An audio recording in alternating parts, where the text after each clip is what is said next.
AutoCAD में बने expert step by step. जी हाँ फ्रेंड्स, मैं हूं आपका गाइड अमित गर्ग और मैं एक नया और इंटरेस्टिंग लेक्चर लेके आया हूं फ्रेंड्स। वो है कार्टिजन कोऑर्डिनेट्स के ऊपर। तो फ्रेंड्स देख रहे हैं मेरा चैनल कैट बाय अमित। आइए फ्रेंड्स स्टार्ट करते हैं। फ्रेंड्स पिछले लेक्चर में मैंने आपको एंगल्स के कंसेप्ट के बारे में बताया था, जिसमें कि हमने इस डायग्राम के थ्रू एंगल्स को समझा था। उसके बाद में कुछ हमने एंगल्स को कैसे कैलकुलेट किया जाता है ये समझा था।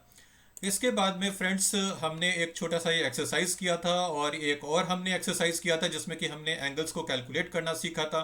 तो ये सब हमने पिछले 1 या 2 लेक्चर्स में किया था। अगर फ्रेंड्स आपने ये लेक्चर्स मिस किए हैं, नहीं देखा है आपने, नहीं समझा है, तो डिस्क्रिप्शन में मैंने उनके लिंक्स दिए हुए हैं, आप उन लेक्चर्स को ज़रूर देखें। इस लेक्चर में, आज के लेक्चर में फ्रेंड्स मैं आपको बताने वाला हूँ कार्टिजन कोऑर्डिनेट्स के बारे में। फ्रेंड्स ये हमारे सामने जो स्क्रीन है जिसपे कि हम अपनी किसी भी प्रकार की ड्राइंग को क्रिएट करेंगे, ये स्क्रीन 2 डायमेंशनल है।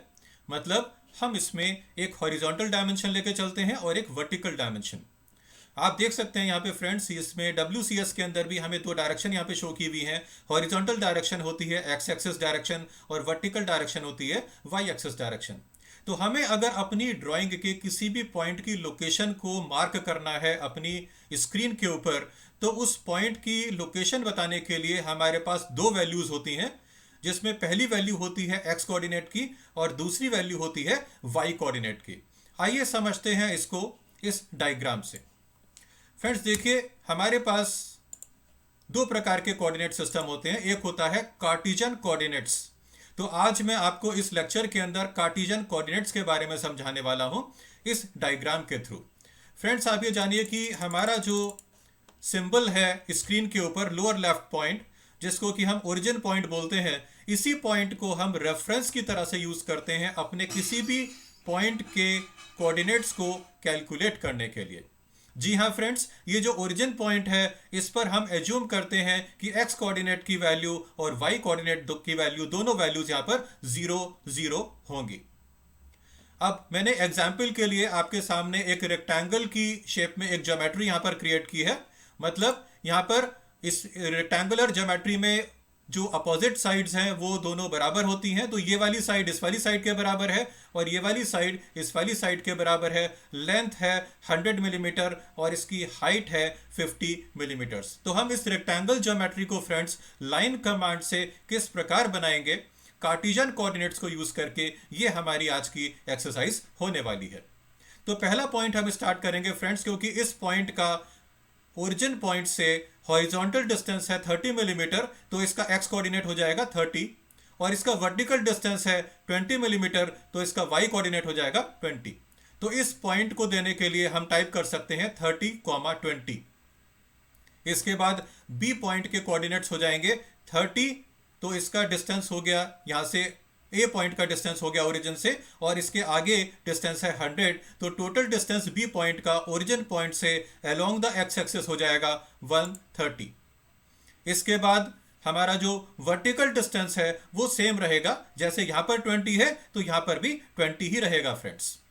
तो इस पॉइंट के कार्टिजन कोऑर्डिनेट्स हो जाएंगे 130, 20।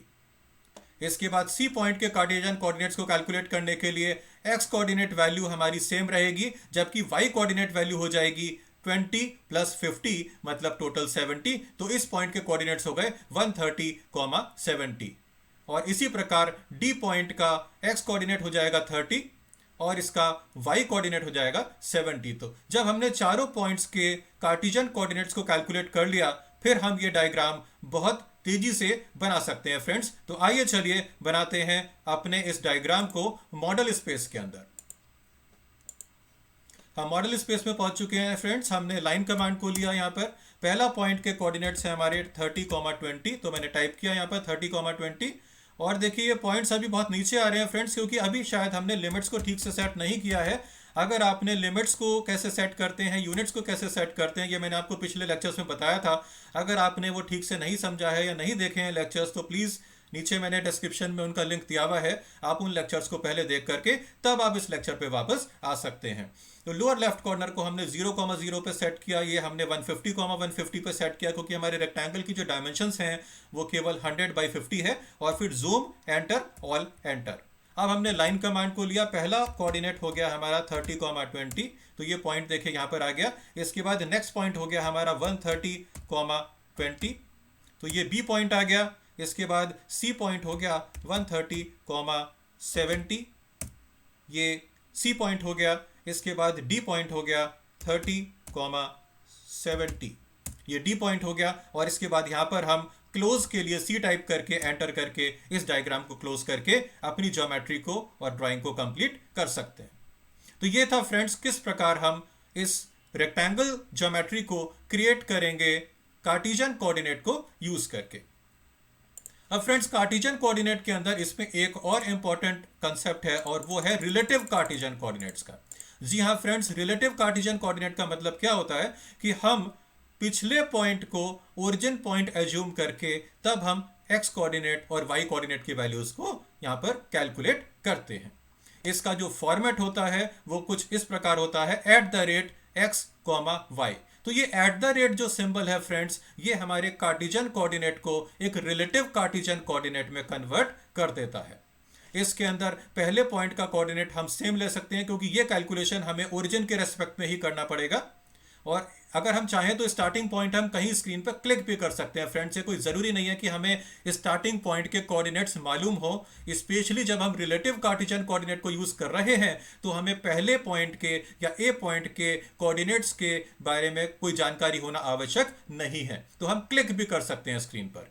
बी पॉइंट देखिए हो जाएगा @100, 0, क्योंकि ए पॉइंट से बी पॉइंट का जो हॉरिजॉन्टल डिस्टेंस है वो है 100 और वर्टिकल डिस्टेंस है 0। इस तरह से सी पॉइंट का रिलेटिव कार्टेशियन कोऑर्डिनेट हो जाएगा @0, 50, क्योंकि वर्टिकल डिस्टेंस इसका 50 है जबकि हॉरिजॉन्टल डिस्टेंस दोनों पॉइंट्स के बीच में है 0। और इसके बाद डी पॉइंट का रिलेटिव कार्टेशियन कोऑर्डिनेट हो जाएगा @-100, 100 इसलिए फ्रेंड्स क्योंकि सी पॉइंट से हम आ रहे हैं लेफ्ट की तरफ, और जब हम लेफ्ट की तरफ आते हैं तो एक्स कोऑर्डिनेट की वैल्यू माइनस या निगेटिव में दी जाती है फ्रेंड्स।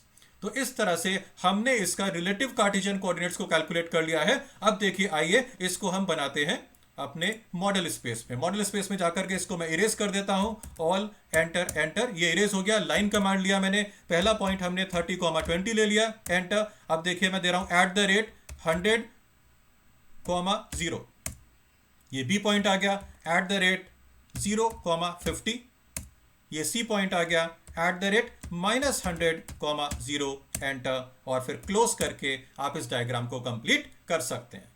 तो उम्मीद करता हूं फ्रेंड्स कि आपको Cartesian coordinate, absolute Cartesian coordinate जिसमें हम रेफरेंस लेते हैं ओरिजिन पॉइंट से, और रिलेटिव कार्टेशियन कोऑर्डिनेट जिसमें हम रेफरेंस लेते हैं लास्ट पॉइंट से, ये दोनों तरह के कंसेप्ट आपको क्लियर हो गए होंगे। तो फ्रेंड्स इस लेक्चर में इतना ही। नेक्स्ट लेक्चर में मैं आपको बताने वाला हूं पोलर कोऑर्डिनेट्स के बारे में। उम्मीद करता हूं फ्रेंड्स आपको ये लेक्चर जरूर समझ में आया होगा, पसंद आया होगा। पसंद आया है तो इसको प्लीज़ लाइक करिए, अपने फ्रेंड्स के साथ में शेयर करिए, और इसको आप मेरे चैनल को फ्रेंड्स सब्सक्राइब भी ज़रूर कर लीजिए, बेल आइकन को ज़रूर प्रेस करिए। और हाँ फ्रेंड्स, कमेंट्स देना ना भूलें, कमेंट्स ज़रूर दीजिएगा। और अगर आपको कोई पर्टिकुलर टॉपिक चाहिए ऑटोकैड के अंदर, उसको आप जल्दी सीखना चाहते हैं, समझना चाहते हैं, तो आप कमेंट्स के अंदर लिखें। अगर मेरे पास ज़्यादा कमेंट्स आएंगे तो मैं डेफिनेटली एक लेक्चर बना के आपको जल्दी ही आपके सामने लेकर के आऊँगा। तो इस लेक्चर में इतना ही friends. Thank you so much.